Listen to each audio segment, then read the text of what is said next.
Olá, meu irmão, minha irmã. Eu gostaria de encerrar esse nosso estudo do Evangelho de São Lucas um pouco mais cedo, né? Nós havíamos previsto mais cinco encontros, isso através da leitura de alguns capítulos do livro dos Atos dos Apóstolos, mas nós vamos encerrar hoje, né? E eu espero que você tenha gostado bastante dessa experiência. E vamos encerrar com o capítulo 24, lembrando a aparição de Jesus aos discípulos de Emaús, versículos de 13 a 35. E eis que nesse mesmo dia, dois dentre eles se dirigiam para uma aldeia chamada Emaús, a 2 horas de viagem de Jerusalém. Eles falavam entre si de todos esses acontecimentos. Ora, enquanto falavam e discutiam um com o outro, o próprio Jesus os alcançou e caminhava com eles, mas os seus olhos estavam impedidos de o reconhecer. Ele lhes disse: Quais são essas palavras que estáis trocando ao caminhar? Então eles pararam com ar sombrio. Um deles, chamado Cleófas, lhe respondeu: Tu és, de certo, o único homem de passagem por Jerusalém que não tenha sabido o que se passou nestes dias. Que foi? Perguntou ele.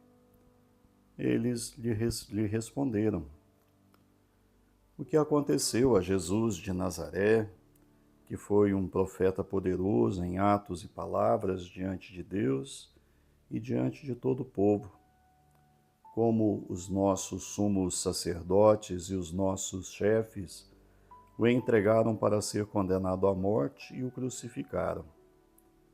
Quanto a nós esperávamos que ele seria o que devia libertar Israel. Mas com tudo isso já é o terceiro dia que estes fatos se deram. Entretanto, algumas mulheres que são dos nossos nos assustaram. Tendo ido de madrugada ao túmulo e não tendo encontrado o seu corpo, elas vieram dizer que tinham tido mesmo a visão de anjos que declararam estar ele vivo. Alguns de nossos companheiros foram ao túmulo e o que acharam era conforme o que as mulheres haviam dito. Quanto a ele, porém, não o viram. Ele então lhes disse: Espíritos sem inteligência, corações tardos para crer tudo o que os profetas declararam. Não era preciso que o Cristo sofresse tudo isso para entrar na sua glória? E começando por Moisés e todos os profetas, ele lhes explicou em todas as Escrituras o que lhe concernia. Eles se aproximaram da aldeia para onde se dirigiam e ele fingiu que ia prosseguir. Os dois insistiram com ele, dizendo: Fica conosco, pois a tarde está caindo e o dia já começa a declinar. E ele entrou para ficar com eles. Ora, quando se pôs à mesa com eles, tomou o pão, pronunciou a bênção, partiu e lhes deu. Então os seus olhos se abriram e eles o reconheceram. Depois ele se lhes tornou invisível. E disseram um ao outro: Não ardia em nós o nosso coração quando ele nos falava no caminho e nos explicava as Escrituras? No mesmo instante, eles partiram e voltaram para Jerusalém.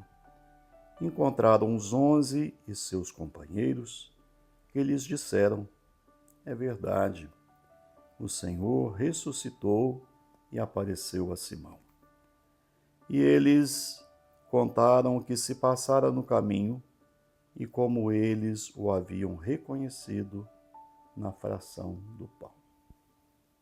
Muito bem, meus irmãos e irmãs. Vocês observaram que talvez Lucas mencione o nome apenas de um dos dois discípulos na estrada de Emaús? Isso para que o outro, anônimo, possa ser você, possa ser eu. Que tal nós fazermos essa leitura assim? Nós estamos voltando para casa naquela tarde, mas nada faz sentido. Tínhamos a certeza de que Jesus era o escolhido. Ninguém jamais havia feito coisas como ele ou dito coisas como ele. Isso só torna tudo mais terrível, porque depusemos todas as nossas esperanças nele. Certamente ele era o homem que Deus usaria para resgatar Israel. Continuamos relembrando tudo, os ensinamentos, os milagres, a promessa do reino de Deus, que já começávamos a enxergar nele. E nada disso faz sentido agora. Será que Deus nos pregou uma peça cruel? Se hoje você sente algo semelhante, ore com esta história como se fosse sobre o seu dilema pessoal. Mas na nossa caminhada, retornando à nossa reflexão, de repente aparece alguém na estrada, um estranho que logo percebe nossa tristeza e abatimento. Começamos a contar tudo de novo, nossas esperanças, nossas crenças, nossa decepção e o desespero total. E para piorar, ainda mencionamos: algumas mulheres disseram que o túmulo estava vazio. O que isso significa? Será que alguém roubou o corpo dele? E aquele estranho que começa a caminhar conosco nos questiona: vocês não conhecem as Escrituras? Eu confesso a vocês que isso parece um exagero, afinal, nós estudamos, as Escrituras desde a infância. Como que nós poderíamos não conhecer essa Escritura? E ele continua: a Bíblia não mostra que Deus permite que seu povo passe por escravidão, derrotas e exílio, tudo para realizar algo novo? Não é isso que os profetas e os salmos dizem?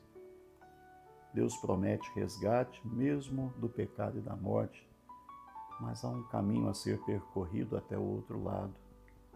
Não poderia ser isso que aconteceu com Messias, o representante de Israel? E de repente uma nova perspectiva começa a surgir, iluminando a névoa da nossa tristeza. Um novo padrão de entendimento se forma, algo em nós se aquece, como o conforto de uma bebida quente em um dia de frio. Chegamos em casa, mas o que fazer com o nosso novo amigo? Deixá-lo seguir? Não. Então nós decidimos convidá-lo para entrar e ele aceita. É bom ter um convidado, especialmente alguém que explica a Bíblia como ele faz. Mas, inesperadamente, assentados à mesa, ele deixa de ser o convidado e assume o papel de anfitrião. Ele parte o pão e então, em um instante, tudo faz sentido. É ele, é ele. Por que não o reconhecemos antes? E antes que possamos reagir, então ele desaparece. Não sai, não caminha para longe, simplesmente desaparece. É como se ele transitasse entre o céu e a terra com total liberdade. E ainda perplexos, sabemos o que fazer. Vamos voltar para Jerusalém. E agora não mais caminhamos cabisbaixos, mas cheios de entusiasmo.